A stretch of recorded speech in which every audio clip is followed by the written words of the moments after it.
الحمد لله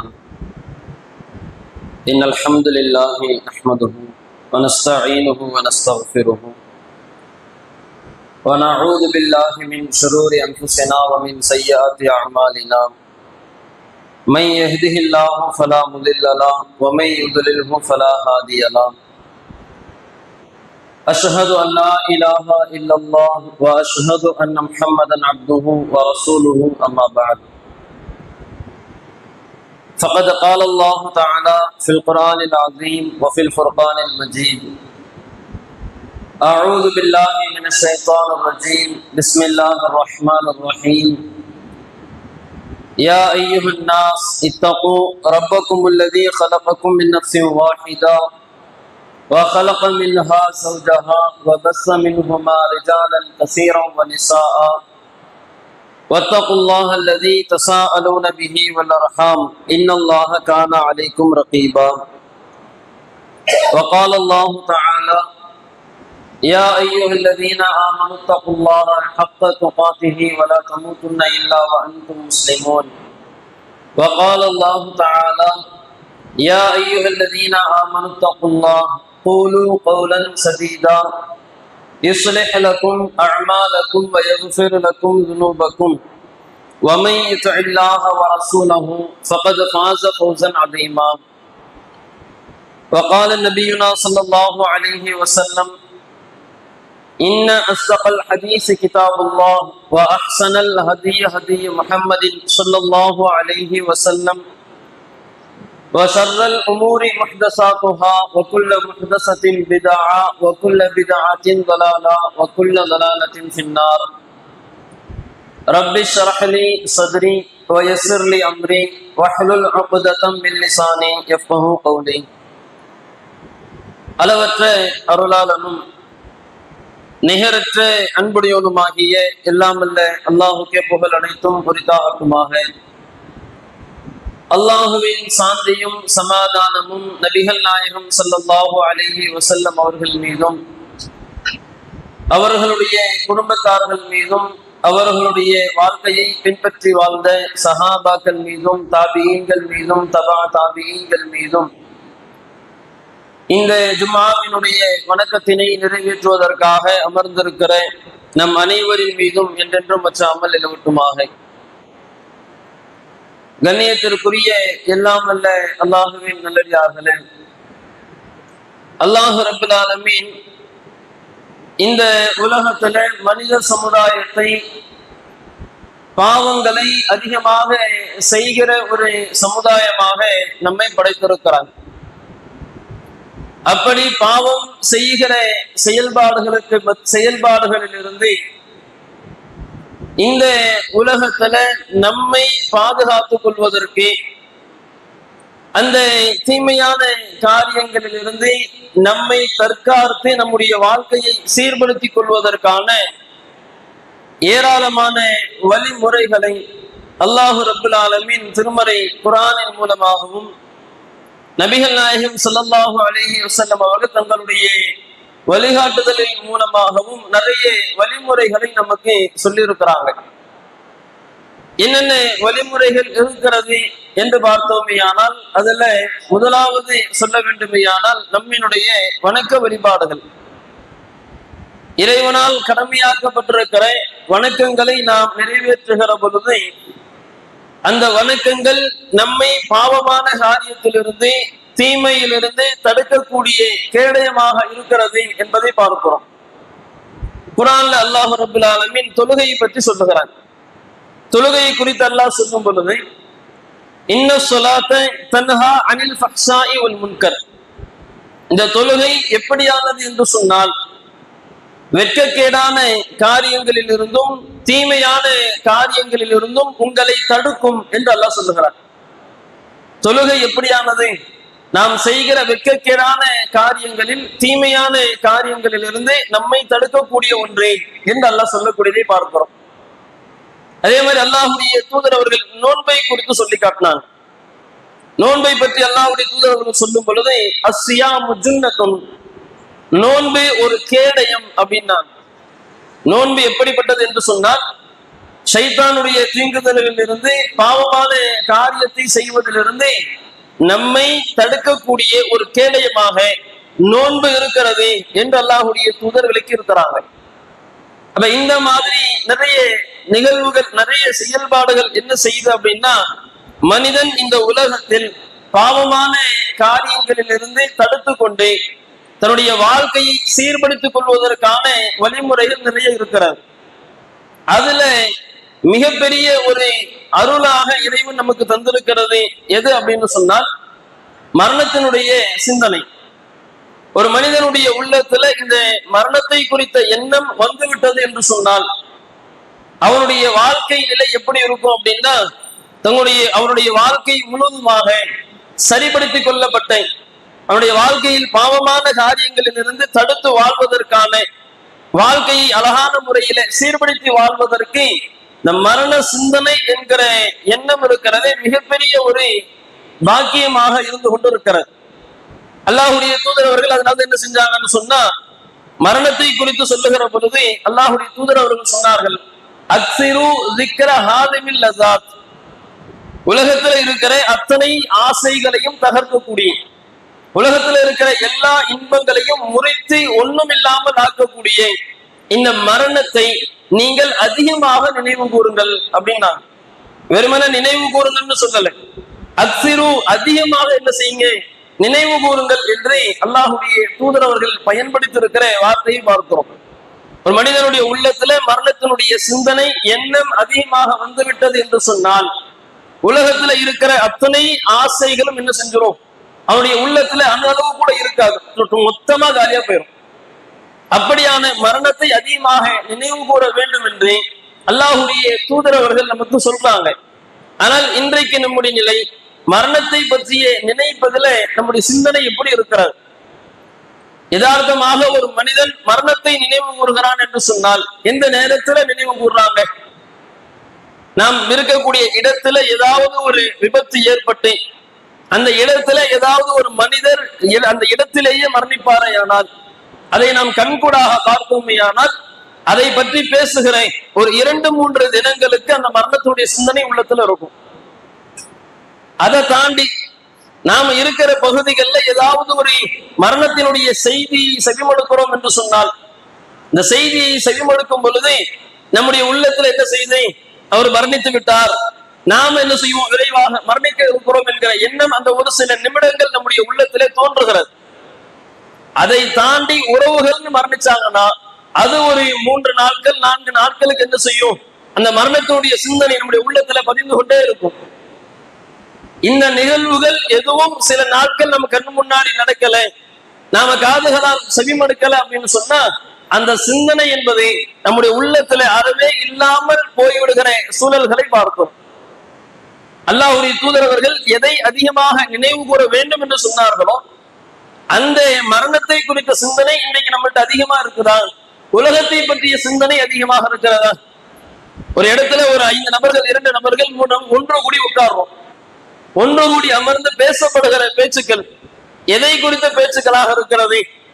மரணத்தை குறித்து அல்லாஹ்வுடைய தூதரவர்கள் எப்படி எல்லாம் எச்சரித்திருக்கிறாங்க, குர்ஆன்ல அல்லாஹ் எப்படி எல்லாம் சொல்லி இருக்கிறான், மரணம் ஒரு மனிதனுக்கு எப்படி வேண்டுமானாலும் வரும், இப்படி பேசுறோமா? அல்லது நாம பேசக்கூடிய பேச்சுக்கள் உலகத்தை சார்ந்து இருக்கிறதா? நாம் அதிகமாக பேசுற பேச்சு என்னவா இருக்கு? உலகத்துல என்ன வியாபாரம் செய்யலாம், பொருளாதாரத்தை எப்படி ஈட்டலாம், இந்த செய்யக்கூடிய வியாபாரத்துல இன்னும் அதிகரிக்கிறதற்கு என்ன வழிமுறைகள் இருக்கிறது? இப்படி நம்ம பேசுகிற பேச்சுக்கள் எல்லாம் எதை சார்ந்து இருக்கிறது என்று சொன்னால் உலகத்தை சார்ந்துதான் இருக்கிறது. மரணத்தை சார்ந்த நம்முடைய பேச்சுக்கள் நம்முடைய சிந்தனைகள் இருக்கிறதா என்று பார்த்தோமே ஆனால் அதுல நம்முடைய பதில் என்ன? இல்லை என்று சொல்லுகிற பதில் தான் முதலில் இருந்து கொண்டிருப்பதை பார்க்கிறோம். ஆனால் நம்ம மனிதர்கிட்ட பேசுகிற பொழுது மரணத்தை குறித்த விஷயத்தை பேசி பாருங்க. உலகத்துல ஒரு மனிதர் மரணிக்க மாட்டார் அப்படின்னு யாரும் சொல்லுவாங்களான்னா யாரும் சொல்ல மாட்டாங்க. உலகத்துல இருக்கிற எல்லா மனிதர்களும் ஏற்றுக்கொள்ளுகிற ஒரு செயல் இருக்கிறது என்று சொன்னால் அது மரணத்தை குறித்த செயல் மட்டும்தான். அதை தாண்டி நம்ம வேற எதை பேசினாலும் அதுல பல முரணான கருத்துக்கள் வரக்கூடியதை பார்க்க முடியும். உணவு எடுத்துக்கிறங்க, ஒரு உணவு நாம சாப்பிடுறோம். இந்த உணவு ஒரு சில நபர்கள் இதை சாப்பிடலாம் பாங்க, சில நபர்கள் இதை சாப்பிட்டால் இதனால் பிரச்சனைகள் வருமா. மது அருந்துறது இருக்குது, இஸ்லாம் ஹராம் என்று சொல்லி இருக்கிறது. இந்த மது அருந்துறது எல்லாரும் ஹராம்னு சொல்லிடுறாங்களா? அதுல முரண்பாடு கருத்துக்கள் இருக்கிறது. சில நபர்கள் இதை குடித்தால் உடலுக்கு வியாதி, இதனால் பல பிரச்சனைகள் இருக்கிறது என்று நாம சொல்றோம். ஆனால் அதை மறுக்கக்கூடிய சில நபர்கள் என்ன செய்யறாங்க, அதை அருந்தலாம், அதுல நன்மைகள் இருக்குன்னு சொல்லதான் செய்யறாங்க. மாற்று கருத்து இல்லாத விஷயம் இருக்கிறதா? மறுமை வாழ்க்கை எடுத்துக்கிறங்களேன். பொதுவாக இறை நம்பிக்கையாளருடைய எண்ணம் என்ன? நம்முடைய வாழ்க்கை உலகத்திலே வாழ்ந்து மரணித்ததற்கு பிறகு ஒரு மனிதன் உலகத்துல எப்படி வாழ்ந்தானோ அதற்கு தகுந்தா போல மறுமையில் அவன் சொர்க்கத்தை அடைவான் அல்லது நரகத்தை அடைவான். இது நம்முடைய நம்பிக்கை. இது ஏராளமான மதத்தில சொல்லப்படுகிற நம்பிக்கை. இந்த மறுமை வாழ்க்கை, மரணத்திற்கு பிறகு இருக்கிற வாழ்க்கைக்கு முரண்பாடான கருத்துக்கள் இல்லாமல் இருக்கிறதா? உலகத்துல பாத்தீங்கன்னு சொன்னா கடவுளே இல்லை என்று சொல்லக்கூடிய சில நபர்கள் இருக்கிறார்களே, அவங்க இதற்கு மாற்றான கருத்தை சொல்லுவார்கள். ஒரு மனிதன் உலகத்திலே வாழ்ந்து மரணிச்சுட்டான்னு சொன்னா அதற்கு பிறகு அவனுக்கு எந்த வாழ்க்கையும் கிடையாது. ஒரு தடவை மரணிச்சானா அவ்வளவுதான், அதோட அவனுடைய வாழ்க்கை முடிந்து விட்டது. மறுமை வாழ்க்கை இறந்ததற்கு பிறகு இருக்கிற ஒரு வாழ்க்கை அப்படின்பதை இல்லை என்று சொல்லக்கூடியவர்கள் இருக்கிறார்களா இல்லையா? அப்ப எல்லா விஷயத்திலும் மாற்று கருத்து இருக்கிறது. ஆனால் மரணத்தை பொறுத்தவர்கள் என்ன, முஸ்லிமாக இருந்தாலும் சரி, கிறிஸ்தவர்களாக இருந்தாலும் சரி, இறைவன் கடவுள் என்பதே இல்லை என்று சொல்லக்கூடியவர்களாக இருந்தாலும் சரி, அவர்கள் ஏற்றுக்கொள்ளுகிற ஒரு விஷயம் என்ன அப்படின்னு சொன்னா எல்லா மனிதனும் மரணிப்பான். ஒரு மனிதனுக்கு ஒரு பொருளுக்கு ஒரு உயிருக்கு மரணம் வரக்கூடாதுன்னு சொன்னால் அந்த உயிர் பிறந்ததாக இருக்கக்கூடாது. பிறக்கலன்னு சொன்ன என்ன செய்யாது, மரணம் வராது. மற்றபடி ஒரு மனிதன் ஒரு உயிர் இந்த உலகத்திலே பிறந்தது என்று சொன்னால் அது எதுவாக இருந்தாலும் அதற்கு மரணம் என்பது நிச்சயம் வரும் என்பதை நாம் அனைவரும் அறிந்திருக்கிறோம். அதை எல்லாரும் என்ன செஞ்சிருக்கிறோம், நாம ஏற்று இருக்கிறோம். ஆனால் ஏற்றிருப்பதற்கு தகுந்தாற் போல நம்முடைய செயல்பாடுகள் அமைந்திருக்கிறதா? நம்முடைய செயல்பாடுகள் பார்க்கணும். என்னுடைய வாழ்க்கையில் நான் செய்கிற செயல்பாடுகள் எப்படி அமைந்திருக்கிறது? எப்படியான செயல்பாடுகள் என்னுடைய வாழ்க்கையில் நான் செய்து கொண்டிருக்கிறேன்? என்னுடைய வாழ்க்கை என்னுடைய மரணத்திற்கு தேவையானவற்றை நான் செய்கிறேனா, அல்லது அதை விட்டு அதிகமாக தேடி கொண்டிருக்கிறேனா? நம்முடைய வாழ்க்கை எப்படி இருக்குதுன்னு சொன்னா, உதாரணத்திற்கு ஒரு மனிதர் ஒரு 10 நாட்கள் பயணம் செல்லுகிறார். நம்முடைய வாழ்க்கையும் என்னது? பயணத்தை போன்றது. உலகத்துல நம்ம ஒவ்வொரு நபர் என்ன செய்வாங்க? 25 ஆண்டு காலம் அல்லது 50 ஆண்டு காலம், 75 ஆண்டு காலம், 90 ஆண்டுகள், இப்படி சில காலங்கள் நம்ம இந்த உலகத்துல பயணிக்கிறோம். உலக வாழ்க்கைங்கிறது ஒரு பயணத்தை போன்றது. இப்ப நாம் என்ன செய்யறோம் அப்படின்னா, இந்த குறிப்பிட்ட கால பயணத்துல நமக்கு என்ன தேவைப்படுகிறதோ அதை நாம் என்ன செய்யணும்? உலகத்துல நம்ம தயார்படுத்திக் கொள்ளணும். அது பொருளாதாரமாக இருக்கட்டும், மற்ற எந்த தேவைகளாக இருந்தாலும் நம்முடைய பயண வாழ்க்கைக்கு எவ்வளவு தேவை அவ்வளவு எடுத்துக்கிறணும். ஆனால் உலகத்தில் நம்முடைய தேடல்கள் எப்படி இருக்கிறது? என்னுடைய இத்தனை ஆண்டு கால வாழ்க்கைக்கு இவ்வளவு செல்வங்கள், இவ்வளவு பொருளாதாரங்கள் போதும் என்கிற நிலை இருந்தாலும் அது பத்தாது. இன்னும் அதிகமாக என்ன செய்யணும்? பொருளாதாரத்தை சேர்க்கணுங்கிற ஆசையில கூடுதலாக நாம சம்பாதித்துக் கொண்டே இருக்கிறோம். பல மாதிரியாக உழைக்கிறோம். ஆனால் ஒரு சின்ன உதாரணத்தை, ஒரு பயணம் போறோம், ஒரு 10 நாட்கள் ஒரு பயணம் செல்கிறோம் என்று சொன்னால் நம்முடைய ஏற்பாடுகள் எப்படி இருக்கும்? ஒரு சின்ன சூட்கேஸ்ல ஒரு 5-6 துணிகள். அந்த 10 நாள் அங்க நமக்கு என்ன தேவை இருக்கிறது, அதுல அங்க என்ன நம்ம பயன்படுத்த போறோம், அதை மட்டும்தான் என்ன செய்வோம்? அந்த பயணத்துல நாம தயார்படுத்துவோம், அதை நாம எடுத்துட்டு போவோம். ஆனால் உலக வாழ்க்கையின் என்கிற நிலை வருகிற பொழுது இந்த இத்தனை ஆண்டு காலத்திற்கு தேவைகளை சம்பாதித்து விட்டாலும் கூட அது பத்தாது என்று சொல்லி ஒவ்வொரு காலத்திலும் ஒரு 50 வயதே உடைய ஒரு நபர் இருக்கிறார்னா அடுத்த இன்னும் 10 ஆண்டு இருக்கிறது, இந்த 10 ஆண்டுக்கு நான் என்ன சம்பாதிக்கலாம்னு யோசிக்கிறோம். அதே ஒரு 40 வயதுடையவர் இருக்கிறார்னா இன்னும் 20 ஆண்டு காலம் என்ன பொருளாதாரத்தை நான் சம்பாதிக்கிறதை முன்கூட்டியே நாம் என்ன செய்கிறோம்? பல மாதிரியாக கணக்கிட்டு கொண்டே சம்பாதித்துக் கொண்டிருப்பதை பார்க்கிறோம். அந்த அளவுக்கு இந்த உலகத்துல தேவைக்கு அதிகமாக நம்முடைய பொருளாதாரத்தை சேகரிக்கிற பொழுது என்ன எண்ணம் இருக்கிறது? வெளிப்படையாக நாம இல்லை என்பதை சொல்லலாம். பொருளாதாரத்தை சம்பாதிக்கிற பொழுது அதுல எந்த எண்ணமும் கிடையாது என்பதை வெளிப்படையான பதிலாக இருந்தாலும் உண்மையான நோக்கம் என்னவா இருக்குன்னு சொன்னா, பொருளாதாரத்தை அதிகமாக சேகரித்து வைத்துக் கொண்டோமேயானால் நம்மளை யாரும் எதுவும் செய்ய முடியாது. அதான எண்ணம். உண்மையான எண்ணம் என்னன்னா, ஒரு மனிதர் பொருளாதாரத்தை அதிகமாக சேகரிச்சுட்டாருன்னா நம்மளை என்ன செய்ய முடியாது? யாரும் எதுவும் செய்ய முடியாது என்பதுதான் மனிதனுடைய எண்ணம். இது அல்லாஹ் குர்ஆனிலே சொல்லி காட்டும். திருமறை குர்ஆனிலே அல்லாஹ் சொல்லும் பொழுது, அயஹ்ஸபு அல்லன் யக்திர அலைஹி அஹத், மனிதன் அவன் மீது யாரும் இந்த சக்தியும் பெறமாட்டார்கள் என்று நினைக்கிறார்களா, என்று நினைத்துக் கொண்டிருக்கிறார்களா என்று அல்லாஹ் கேட்கிறான். இன்னொரு வசனத்தில் அல்லாஹ் அதனுடைய இதை சொல்லும் பொழுது, யஹ்ஸபு அன்ன மாலஹு அக்லதா, தன்னிடத்திலே இருக்கக்கூடிய செல்வங்கள், தன்னிடத்திலே அதிகமான செல்வங்கள் இருப்பதனால அதை நம்மளை நிலைத்திருக்க செய்யும் என்று அவர்கள் நினைத்துக் கொண்டிருக்கிறார்கள். செல்வம் அதிகமாக இருந்துருச்சுன்னு சொன்னா நம்ம மேல யாரும் எந்த சக்தியும் பெற மாட்டாங்கிற எண்ணம் அவருடைய உள்ளத்தில் இருக்கிறது என்று அல்லாஹ் திருமறையில சொல்லி காட்டுகிறான். அந்த எண்ணத்துல நாம இருக்கிறோம். அந்த எண்ணத்துல என்ன செய்யணும்? எவ்வளவு பொருளாதாரங்கள் கையில இருந்தாலும் இன்னும் அதிகமாக தேவை என்கிற தேடல் இருந்து கொண்டே இருக்கிறது. அல்லாஹ் ரப்பல் ஆலமீன் ஆது சமுதாயத்தை குறித்து குர்ஆன்ல சொல்றான். அவர்களுடைய நிலை என்னவா இருந்தது? பொருளாதாரத்தை சம்பாதித்து பெரும் பெரும் மாளிகைகளை அவர்கள் கட்டினார்கள். எதற்கு? உறுதியாக இங்கே நிலைத்திருப்போம், நம்மளை யாரும் எதுவும் செய்துவிட முடியாது, நாம் இங்கே நிலைத்திருக்கலாம் என்கிற எண்ணத்துல பெரும் பெரும் மாளிகைகளை அவர்கள் கட்டினார்கள். அல்லாஹ் குர்ஆனிலே சொல்லி காட்டக்கூடியதை பார்ப்போம். எப்படி சொல்லி காட்டுறான்? உயரமான வலிமையான கட்டிடங்களை அவர்கள் உருவாக்குகிறார்கள். எதற்கு? லஅல்லக்கும் தஹ்லுதூன், நிரந்தரமாக இங்கே இருப்பதற்காக, இங்கே நாம் நிரந்தரமாக இருக்க போகிறோம் என்கிற எண்ணத்துல அவர்கள் உயரமான வலிமையான கட்டிடங்களை எல்லாம் அவர்கள் எழுப்புகிறார்கள் என்று அல்லாஹ் என்ன செய்யறான்? ஆது சமுதாயத்தை குறித்து நமக்கு சொல்லி காட்டுகிறான். அப்ப இப்படி பொருளாதாரத்தை சேகரிப்பது என்பதை என்ன ஒரு எண்ணம் அப்படின்னு சொன்னா, அதிகமான பொருளாதாரத்தை சேகரித்து விட்டால் நம்மளை யாரும் எதுவும் செய்ய முடியாது.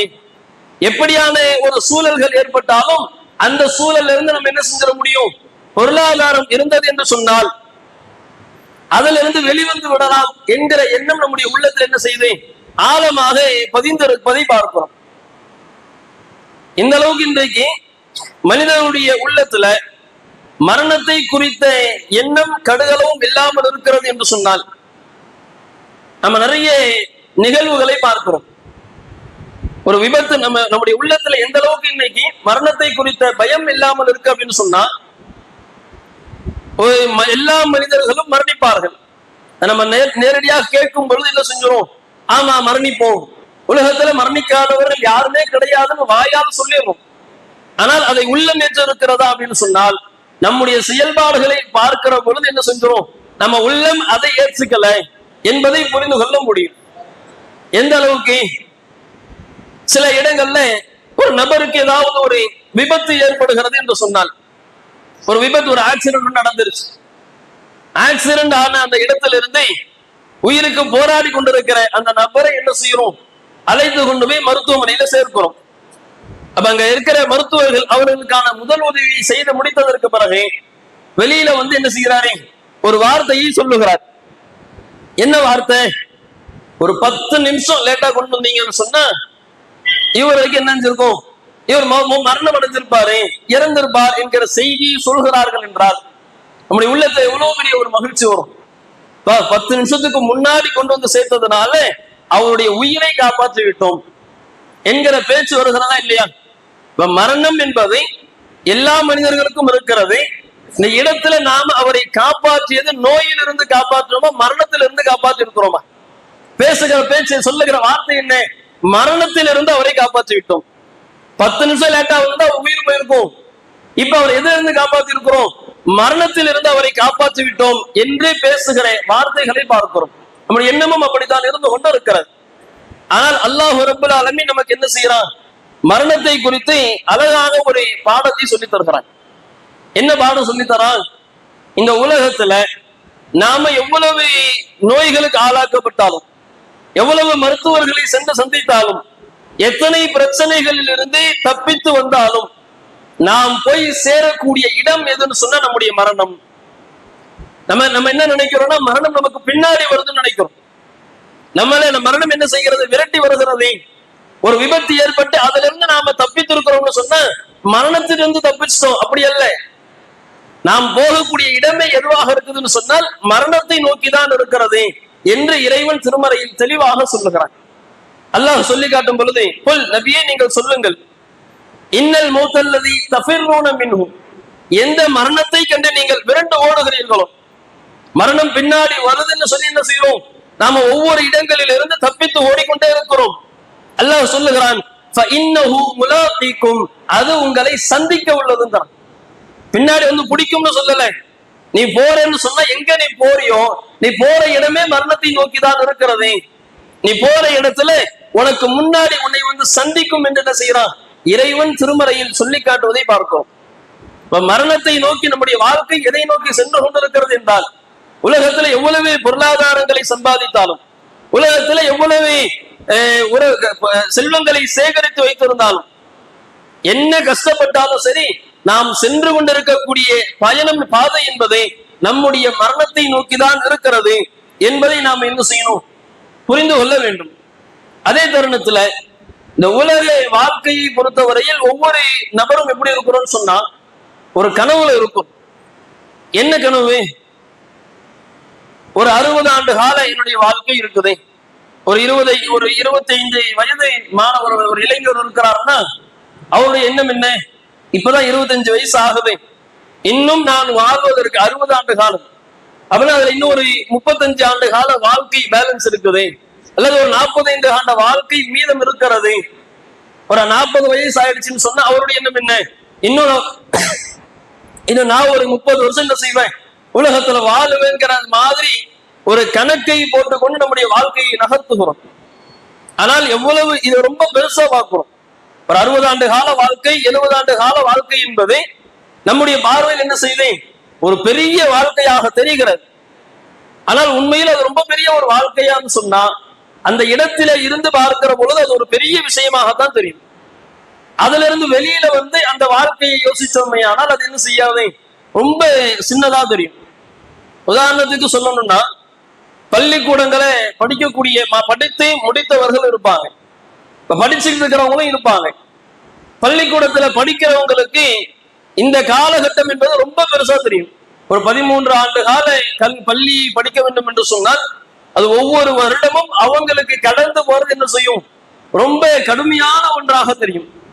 அதே அந்த பள்ளி பருவத்தை முடித்தவர்கள்ட்ட கேட்டு பாருங்க, இந்த 13 ஆண்டு காலம் எப்படி போச்சுன்னே தெரியாதும்பாங்க. உள்ள இருக்கிறவங்களுக்கு என்ன செய்யும், இந்த 13 ஆண்டு காலம் என்பது ரொம்ப பெரியதாக தெரியும். இது எல்லா இடத்திலுமே பார்க்கலாம்.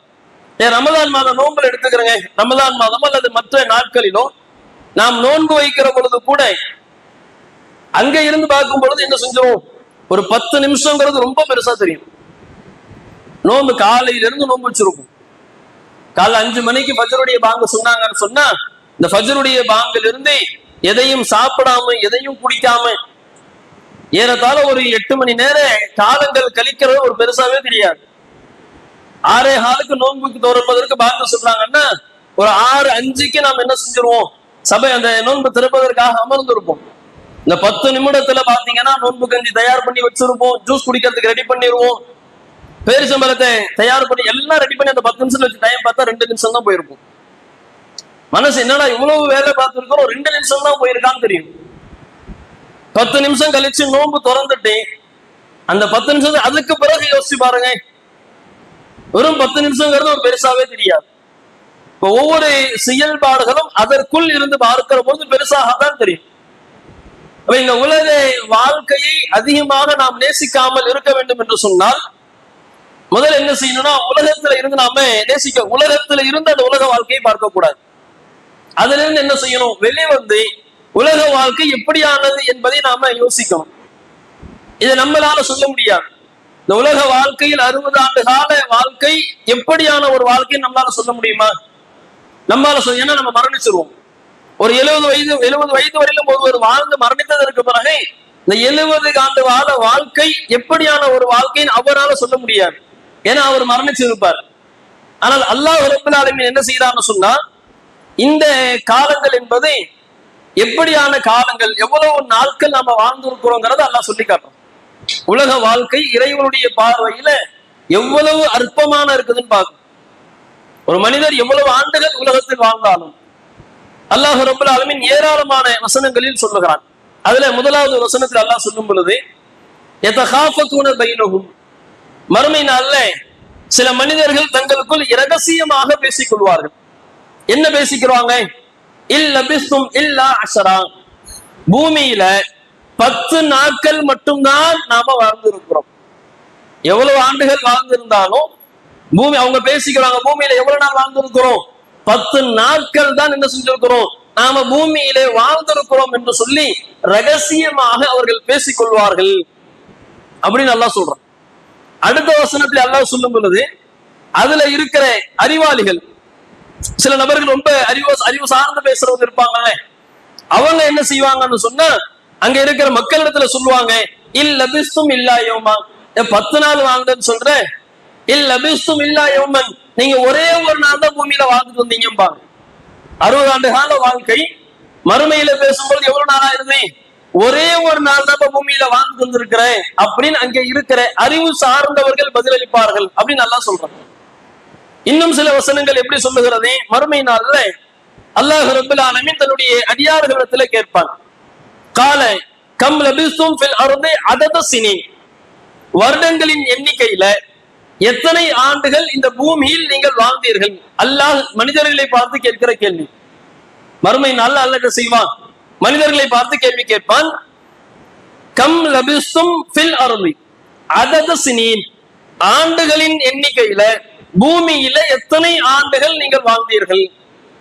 அல்லாஹ் இந்த கேள்வியை கேட்கிற பொழுது காலும் அவங்க பதில் சொல்லுவாங்க, லபிஸ்னா யௌமன் அவ் பஅத யௌம், ஒரு நாள் அல்லது ஒரு நாளை விட சிறிது நேரம் என்ன செஞ்சிருக்கிறோம், பூமியிலே நாங்கள் வாழ்ந்திருக்கிறோம் அப்படின்னு சொல்லிட்டு ஃபஸ்அலில் ஆதீன், நீ கணக்கெடுக்கிறதுக்குன்னு ஆள் வச்சிருப்பல, அல்லாட்டே பதில்.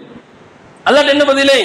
கணக்கெடுக்கிறதுக்குன்னு நீ சில ஆட்களை வச்சிருக்கிறல்ல, அவர்களை அழைத்து விசாரித்து பார். பூமியிலே நாங்கள் வாழ்ந்தது ஒரு நாள் அல்லது அதை விட குறைந்த நேரம். அதில பாவி என்ன செஞ்சிருக்கிறோம், பூமியில நாங்க வாழ்ந்திருக்கிறோம் அப்படின்னு பதிலளிப்பாங்க. அடுத்து அல்லாஹ் சொல்லுகிறான், இல்லபிஸ்தும் இல்லா கலீலா, அதை விட கம்மியா தான் என்ன செஞ்சிருக்கிற, பூமியில வாழ்ந்திருக்கிற என்று என்ன செய்வான், அல்லாஹ் பதிலளிப்பான் என்று திருமறை குர்ஆன் சொல்லுகிறது. அதே நேரத்துல குற்றவாளிகளாக இருப்பவர்கள் உலகத்திலே வாழ்கிற பொழுது பல தவறான காரியங்களில் பாவங்களை செய்து குற்றவாளிகளாக மறுமையை சந்திக்கிற பொழுது அவர்களும் இந்த நேரத்தை காலங்களை குறித்து பேசுவாங்க. அவங்க எப்படி பேசுவாங்க? துகுசிமுல் முஜ்ரிமுன், குற்றவாளிகள் எல்லாம் சத்தியமிட்டு பேசுவார்கள். மா லபிசு கைர சாஅத்தின், ஒரு குறிப்பிட்ட நேரத்தை தவிர, நேர அளவுல குறிப்பிட்ட நேரத்தை தவிர நாம் என்ன செய்யல, இந்த பூமியிலே நாம் வாழல என்று என்ன செய்வாங்க, குற்றவாளிகள் சத்தியமிட்டு சொல்வார்கள். இன்னொரு வசனத்தில் அல்லாஹ் சொல்லும் பொழுது அதே குற்றவாளிகள் என்ன செய்வாங்கன்னு சொன்னா, பூமியில வாழ்ந்த காலத்தை குறித்து சொல்லும் பொழுது பகலில் ஒரு குறிப்பிட்ட நேரம் மட்டும்தான் என்ன செஞ்சிருக்கிறோம், நாம பூமியிலே வாழ்ந்திருக்கிறோம். இதெல்லாம் அல்லாஹ் திருமறையில் சொல்லுகிறேன். உலக வாழ்க்கையினுடைய மொத்தத்தின் அளவு இவ்வளவுதான். ஒரு மனுஷன் உலகத்துல 100 ஆண்டு காலம் வாழ்ந்திருக்கிறான்னு சொன்னாலும் அவனுடைய உலகத்திலே வாழ்ந்த அளவு என்னன்னு சொன்னா ஒரு நாள் அல்லது ஒரு நாளில் பாதி, அதை விட கம்மியாக தான் என்ன செஞ்சிருக்கிறோம், உலக வாழ்க்கையை அல்லாஹ் ஒப்பிட்டு காட்டுகிறார். அப்ப இப்படியான உலக வாழ்க்கை என்பதை அல்லாஹ்வுடைய ரொம்ப அற்பமானது. ஒரு நாள்ல ஒரு குறிப்பிட்ட நேரம் அப்படின்னு சொன்னா எவ்வளவு அற்பமாக இந்த உலக வாழ்க்கை அல்லாஹ் பார்க்கிறான்னு பார்க்கிறோம். அப்ப இந்த அற்பமான வாழ்க்கையில அல்லாஹ் என்ன செஞ்சிருக்கிறான்னு சொன்னா நமக்கு சொல்லுகிற பாடம், உலகத்துல சரியான வாழ்க்கையை வாழணும். எந்த நிலையிலும் எப்படி இருக்கணும், மரணத்துல அல்லாஹுவை சந்திப்பதற்கு ஒவ்வொரு மனிதரும் நான் அல்லாஹுவை சந்திக்க தயார் என்று சொல்லக்கூடிய நிலையில் இருக்கும். அப்படி யாராச்சும் இருக்கிறோமா? அல்லாஹுடைய தூதர் அவர்கள் சொல்லுகிறார்கள், மன் அஹப்ப லிகா அல்லாஹ், யார் அல்லாஹுவை சந்திக்க விரும்புகிறாரோ, எந்த ஒரு மனிதர் அஹப்ப லிகா அல்லாஹ், அல்லாஹுவை சந்திக்க விரும்புகிறாரோ, அஹப்பல்லாஹு லிகாஅஹு, அவரை அல்லாஹ் சந்திக்க விரும்புகிறான். வமன் கரிஹ லிகா அல்லாஹி, அல்லாஹுவை சந்திப்பதை யார் வெறுக்கிறாரோ, கரிஹல்லாஹு லிகாஅஹு, அவரை சந்திப்பதை அல்லாஹ் என்ன செய்யறான், வெறுக்கிறான் என்று என்ன செய்யறாங்க, அல்லாஹ்வுடைய தூதர் அவர்கள் சொல்லுகிறார்கள். இந்த செய்தியை சொல்லும் பொழுது மரணத்தின் மூலமாக அல்லாஹ்வுடைய தூதர் செய்தியை சொல்றாங்க. ஒரு மனிதர் உலகத்திலே வாழும்போது என்ன செய்யணும், மரணத்தின் மூலமாக இறைவனை சந்திப்பதற்கு தயார், விரும்பக்கூடியவர்களாக இருக்கும். அப்படி விரும்புவார்களே ஆனால் அல்லாஹ் அவர்களை சந்திக்க விரும்புகிறான் என்று என்ன செய்யறாங்க, ரசூலுல்லாஹ் இந்த செய்தியை சொல்லி காட்டுறாங்க. சொல்லும் பொழுது சில சஹாபாக்கள் அந்த இடத்துல ரசூலுல்லாஹ் இடத்துல கேள்வி வைக்கிறார்கள். என்ன கேள்வி வைக்கிறாங்க? வலைஸ மின்னா அஹதுன் இல்லா வஹுவ யக்ரஹுல் மௌத், இங்க இருக்கிற எங்களை யாரை எடுத்துக்கிட்டாலும் மரணத்தை வெறுக்கக்கூடியவர்களாகத்தான் இருக்கிறோம். நாம இன்னைக்கு செய்வோம் அப்படிலாம் இல்லப்பா, நான் மரணம் எப்போ வந்தாலும் தயார்னு வாயால சொல்லிடுவோம். சஹாபாக்கள் உண்மையை பேசினாங்க. சஹாபாக்களுடைய வார்த்தை எப்படி இருந்துச்சு, இங்க இருக்கிற எங்களில் எவரும் மரணத்தை வெறுக்காதவர்களே கிடையாது, எல்லாமே மரணத்தை வெறுக்கிறோம் தான். இப்ப எப்படி அல்லாஹுவை விரும்புறது, அல்லாஹுவை சந்திக்க எப்படி விரும்புறது என்கிற கேள்வியை முன்வைக்கிற பொழுது அல்லாஹுடைய தூதர் அவர்கள் சொல்லுகிறார்கள், அல்லாஹுவை சந்திக்க விரும்புறது என்று சொன்னால் நம்ம சாதாரணமா வாழ்ந்துட்டு இருக்கிற நேரத்துல இல்லை, எல்லா நேரத்திலும் எனக்கு மரணம் வந்து விடணும் என்கிற அடிப்படையில் கிடையாது. ஒரு மனிதன் மரண தருவாயில் இருக்கிறான். எப்படி இருக்கிறான்? இதா சஹசல் பசர், அவனுடைய கண்கள் எல்லாம், அவனுடைய பார்வை நிலை குத்தி இருக்கக்கூடிய நிலையில், சதுர், அவனுடைய மூச்சிறைத்து இருக்கக்கூடிய தருணத்துல, அவனுடைய ரோமங்கள் எல்லாம் சிலிர்த்து இருக்கக்கூடிய தருணத்தில், அவனுடைய விரல்கள் எல்லாம் ஒன்றோடு ஒன்று பிணைந்து கொள்ளக்கூடிய அந்த மரண தருவாய் ஏற்படுகிற பொழுது, வானவர்கள் அவருடைய உயிரை கைப்பற்ற தயார் நிலையில் இருக்கிற பொழுது அவருடைய உள்ளத்துல என்ன வரணும், நான் இப்பொழுது மரணிக்க தயாராக இருக்கிறேன், என்னுடைய இறைவனை சந்திக்க நான் தயாராக இருக்கிறேன் என்று அந்த நேரத்தில் யார் சொல்லுகிறாரோ அவரை அல்லாஹ் என்ன செய்யறான், சந்திக்க விரும்புகிறான் என்று அல்லாஹ்வுடைய தூதர் சொன்னான். நம்முடைய வாழ்க்கையை நம்முடைய நிலைமையை சிந்தித்து பாருங்க. நம் கண் முன்னால் நம்முடைய உயிரை எடுப்பதற்காக வேண்டி வானவர்கள் முன்னால் வந்து நிற்கிற பொழுது என்னுடைய உயிரை எடுங்க, அல்லாஹுவை சந்திப்பதற்கு நான் தயாராக இருக்கிறேன் என்று சொல்லுகிற நிலையில் நம்மில் யாராவது இருந்து கொண்டிருக்கிறோமா? அப்படியான ஒரு தயார் நிலையில் நான் இருக்கிறேன் என்று சொல்லக்கூடிய நிலையில் நம்மள யாரும் இருக்க மாட்டோம். காரணம் என்ன? அங்கதான் நமக்கு பல சிந்தனை வரும். நம்ம யாரை ஏமாத்தி இருக்கிறோம், யார் யாருக்கு மோசடி செஞ்சிருக்கிறோம், உலகத்தில் இருக்கிற எத்தனை மனிதர்களை கேவலப்படுத்தி இருக்கிறோம், யாருடைய மனதை எல்லாம் புண்படுத்துகிற அடிப்படையில நம்முடைய செயல்பாடுகளை அமைத்திருக்கிறோம். எல்லாம் அந்த நேரத்துல நம்முடைய சிந்தனையிலே வருகிற பொழுது இப்ப நம்ம உயிரை எடுத்தாங்கன்னா நம்முடைய நிலைமை என்ன? நான் தயார் இல்லை என்கிற எண்ணம் அந்த இடத்துல மாறும். அதுக்குதான் அல்லாஹ்வுடைய தூதர் அவர்கள் சொன்னார்கள், உலகத்துல வாழுகிற பொழுது நம்மோடு இருக்கிற மற்ற மனிதர்களிடத்துல சில நேரங்களிலே நம்மை அறியாமல் அவர்களை புண்படுத்துகிற அடிப்படையில பேசி இருப்போம், சில நபர்களை ஏமாற்றி இருப்போம், பல செயல்பாடுகளை மோசடி செஞ்சிருப்போம். அல்லாஹ்வுடைய தூதர் சொன்னாங்க, உலகத்திலே வாழுகிற பொழுது அவனுடைய சகோதரர்களிடத்துல நீங்கள் மன்னிப்பு கேட்டணும்னாங்க. எந்த அளவுக்கு ரசூலுல்லாஹ் சொன்னாங்கன்னு சொன்னா, மன் கானத் லஹு மظலமத்துன் லி அஹீஹி மின் அர்லிஹி அவ் ஷைஇன், ஒரு மனிதர் தன்னுடைய சகோதரரிடத்துல அநீதமாக அவருடைய மானத்திற்கோ அல்லது மற்ற செயல்பாடுகளுக்கோ ஏதாவது பங்கம் விளைவிக்கக்கூடிய அடிப்படையில் நடந்திருப்பாரையானால் இன்றே அவர் அதற்காக மன்னிப்பு தேடட்டும். ஒரு மனிதர் தன்னோடு இருக்க தன்னுடைய நண்பர் சகோதரருக்கு அவருடைய மானத்தின் அடிப்படையில அல்லது பொருளாதார ரீதியாக அல்லது மற்ற செயல்பாடுகள் ரீதியாக ஏதாவது ஒரு பாதிப்பை ஏற்படுத்தி இருந்தால் அவர் என்ன செய்யட்டும்? இன்றே மன்னிப்பு தேடட்டும். கபல அல்லா யகூன தீனாரோ வலா திர்ஹமும், எந்த தீனாரோ எந்த திர்ஹமோ பயனளிக்காதே அந்த நாள் வருவதற்குள். அந்த நாள் வந்துருச்சுன்னு சொன்னா அவர்களிடத்துல மன்னிப்பு தேட முடியாது. அவர்களுக்கு நாம் செய்த நஷ்டத்திற்கு பகரமாக நம்மிடத்திலிருந்து இறைவன் நம்முடைய நன்மையை எடுத்து என்ன செஞ்சிருவான்? அவர்களுக்கு தருவான் என்று அல்லாஹ்வுடைய தூதர் சொன்னாங்க. உலகத்திலே வாழும் பொழுது இறைவனுக்கு செய்யக்கூடிய கடமைகளை நம்மால் இயன்ற அளவு நாம சரியாக நிறைவேற்றணும். அதே போல சக மனிதர்களிடத்துல அவர்களுடைய உரிமை விஷயத்துல என்ன செய்யணும்னு சொன்னா நாம சரியாக நடந்து கொள்ளக்கூடியவர்களாக இருக்கணும். அப்படி ஏதாவது கோளாறு பண்ணியிருக்கிறோம்னு சொன்னா உடனே அவர்களிடத்துல மன்னிப்பு தேடக்கூடியவர்களாக இருக்கணும். அப்படி ஒரு மனிதர் நம்முடைய வாழ்க்கையை இந்த உலகத்துல அமைத்துக் கொள்வாரையானால் நம்மோடு இருக்கிற சக மனிதர்களுக்கு எந்த விதமான பாதிப்பையும் ஏற்படுத்தாமல் இருந்திருப்பாரையானால் அவருடைய வாழ்க்கையில் அவருக்கு மரணம் நெருங்குகிற பொழுது அவர் என்ன செய்வாரு? நான் தயார் என்கிற நிலையில் இருப்பார். வணக்க வழிபாடுகளை நம்மால் எது இயலுகிறதோ அதை செய்யவும். ஏன்னா அல்லாஹ்வை பொறுத்தவரையில வணக்க வழிபாடு அல்லாஹ்வுக்குரியது. யாருக்கு நாரான மன்னிப்பான், அது அல்லாஹ்வுடைய கையில் இருக்காது. ஆனால் சக மனிதர்களுக்கு செய்கிற துரோகங்கள், சக மனிதர்களுக்கு நாம் செய்யக்கூடிய மோசடிகள், அவருடைய மானத்திலே விளையாடுகிற செயல்பாடுகள், அந்த மனிதர்களிடத்துல மன்னிப்பு கேட்கணும். இல்லைன்னா அதற்கு அல்லாஹ் என்ன செய்வான்? நாளை மறுமையில் நம்மிடத்துல இருந்த நன்மைகளை பெற்று அவர்களுக்கு தருவான், கணக்கிடப்படும் என்று அல்லாஹ்வுடைய தூதர் சொன்னார். உலகத்துல இது ரொம்ப ஆபத்தான ஒரு விஷயம். இப்ப மரணத்தினுடைய சிந்தனையை நம்முடைய உள்ளத்திலே பதிய வைக்கிற பொழுது இந்த செயல்பாடுகள் எல்லாம் என்ன செய்ய நம்மகிட்ட இருக்காது. பிற நபரை ஏமாத்துறோம், பல இடங்கள்ல பிரச்சனைகளை உள்ளாக்குகிறோம். இதெல்லாம் எப்ப இருக்காது அப்படின்னு சொன்னா எல்லா மனிதர்களும் மரணத்தை அடையக்கூடியவர்கள். நமக்கு மரணம் எப்போது வரும் என்று தெரியாது என்கிற மரணத்தினுடைய சிந்தனையை நம்முடைய உள்ளத்துல ஆழ பதிய வைத்தோம் என்று சொன்னால் இந்த உலகத்துல நம்முடைய வாழ்க்கையை அழகானதாக அமைத்துக் கொள்ள முடியும். அப்படி பக்குவப்படுத்தப்பட்ட ஒரு வாழ்க்கையாக, சீரான அழகான ஒரு வாழ்க்கையாக இந்த உலகத்தை அமைத்து நாளை மறுமையில் வெற்றி பெறுகிற பாக்கியத்தை வல்ல இறைவன் நம் அனைவருக்கும் தந்தர் புரிவானாக என்கிற பிரார்த்தனையோடு எனது முதல் உரையை நிறைவு செய்கிறேன். வாஹிர் தவானா அல்ஹம்துலில்லாஹி ரப்பில் ஆலமீன்.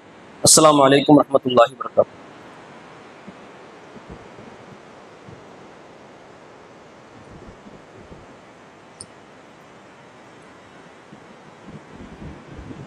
கண்ணியத்தில் அஸ்ஸலாமு அலைக்கும் வரஹ்மத்துல்லாஹி வபரகாத்துஹு.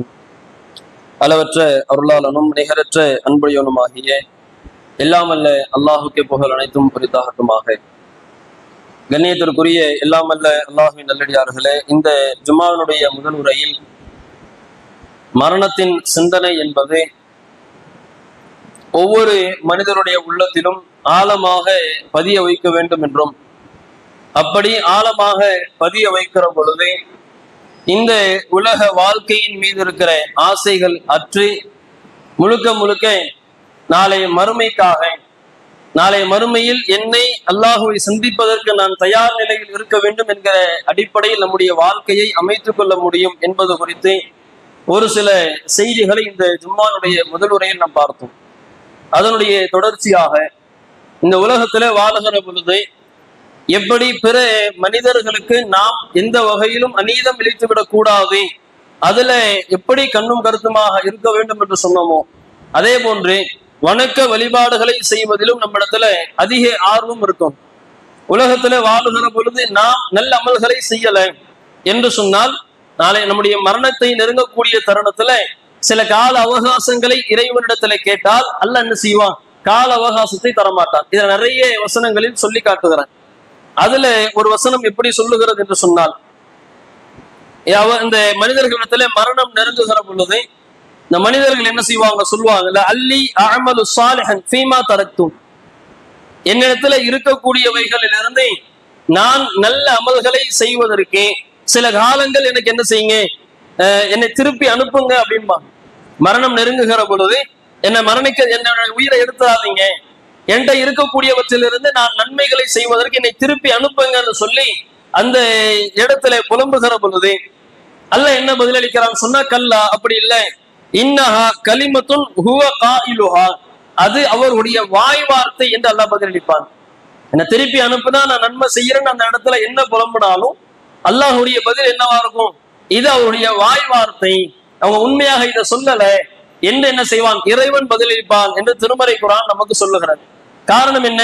குர்ஆன்ல ஏராளமான சில வசனங்கள் நமக்கு சொல்லக்கூடிய நிகழ்வு என்னன்னா, உங்களுக்கு மரணம் வருவதற்கு முன்னால் நீங்கள் அமல்களை செய்து கொள்ளுங்கள். அல்லாஹ் நிறைய இடத்துல சொல்றான், வன்ஃபிகு மிம்மா ரஸக்னாகும் மின் கப்லி அன் யஅதிய அஹதகுமுல் மௌத், நாம உங்களுக்கு வழங்கியவற்றிலிருந்து நீங்க என்ன செய்யுங்க? நல்வழியில் செலவிடுங்கள், உங்களுக்கு மரணம் வர்றதுக்கு முன்னாடி என்று அல்லாஹ் சொல்றான். நம்ம அல்லாஹ் சொல்லி நம்முடைய மரணம் வர்றதுக்கு முன்னாடி நாம எந்த நல்ல அமலையும் செய்யாமல் மரணம் நெருங்குகிற பொழுது நான் அமல்களை செய்கிறேன், என்னை திருப்பி அனுப்புங்கன்னு சொன்னா இறைவனுடைய பதில் என்னவா இருக்கும்? இவ்வளவு காலங்கள் விட்டு இருக்கிற போது நீ ஒண்ணும் செய்யல, இப்ப நீ திரும்பி கேட்கிறான்னு சொன்னா இது உன்னுடைய வாய் வார்த்தைன்னு சொல்லி அல்லாஹ் என்ன செய்வான்? அந்த நாம் கேட்கக்கூடிய கோரிக்கை அல்லாஹ் புறக்கணிப்பான் என்பதை இந்த வசனத்திலிருந்து நாம புரிந்து கொள்கிறோம். அப்படியான நிலை இல்லாமல் இந்த உலகத்திலே வாழுகிற பொழுது எல்லா நிலைகளிலும் அதிகமான நல்ல அமல்களை செய்யக்கூடியவர்களாகவும், குறிப்பாக எல்லா நேரங்களிலும் மரணத்தை அதிகமாக நினைவு கூறக்கூடியவர்களாகவும் இருந்து இந்த உலகத்துல தீமைகளை விட்டு அகற்றியவர்களாக, அதிலிருந்து பாதுகாப்போடு இருக்கக்கூடியவர்களாக இந்த உலக வாழ்க்கையை அமைத்து நாளை மறுமையில் வெற்றியாளர்களாக இறைவனை சிந்திக்கக்கூடிய பாக்கியத்தை வல்ல இறைவன் நம் அனைவருக்கும் தந்தல் புரிவானாக என்கிற பிரார்த்தனையோடு எனது உரையை நிறைவு செய்கிறேன். வாஹிர் தவானா அல்ஹம்துலில்லாஹி ரப்பில் ஆலமீன். அஸ்ஸலாமு அலைக்கும் வரஹ்மத்துல்லாஹி வபரகாத்துஹு.